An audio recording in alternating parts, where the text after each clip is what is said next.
TI Tamil News.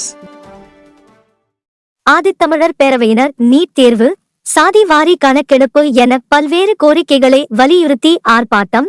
Dharmapuri மாவட்ட ஆட்சியர் அலுவலகம் முன்பு ஆதித்தமிழர் பேரவை சார்பில் நீட் தேர்வு முறையை ரத்து செய்ய வலியுறுத்தியும் இந்திய ஒன்றியம் முழுவதும் சாதி வாரி கணக்கெடுப்பு உடனடியாக நடத்த வேண்டும் என ஒன்றிய பாஜக அரசை வலியுறுத்தியும் கோவிலாங்குளம் அழகேந்திரன் ஆவண படுகொலை கண்டித்தும் ஆதித்தமிழர் பேரவையான தருமபுரி கிழக்கு மாவட்ட செயலாளர் ராஜ்குமார் அவர் மீது போடப்பட்ட பொய் வழக்கு மற்றும் அவர் குடும்பத்தார் மீதும் போடப்பட்ட பொய் வழக்கை திரும்ப பெற வலியுறுத்தியும் தாக்கப்பட்டவர் மீது வன்கொடுமை தடுப்பு சட்டம் SC/ST வழக்கு பதிவு செய்து அவர்களை கைது செய்ய வலியுறுத்தியும் கண்டன ஆர்ப்பாட்டம் நடைபெற்றது.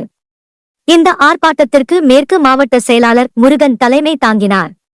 இதில் மாநில துணை பொதுச் செயலாளர் விடுதலை செல்வன், மாநில மகளிர் அணி துணை செயலாளர் உமா மகேஸ்வரி, கிழக்கு மாவட்ட செயலாளர் ராஜ்குமார், மேற்கு மாவட்ட அமைப்பு செயலாளர் சரவணகுமார் மற்றும் மாநில, மாவட்ட, நகர ஒன்றிய நிர்வாகிகள் கலந்து கொண்டனர்.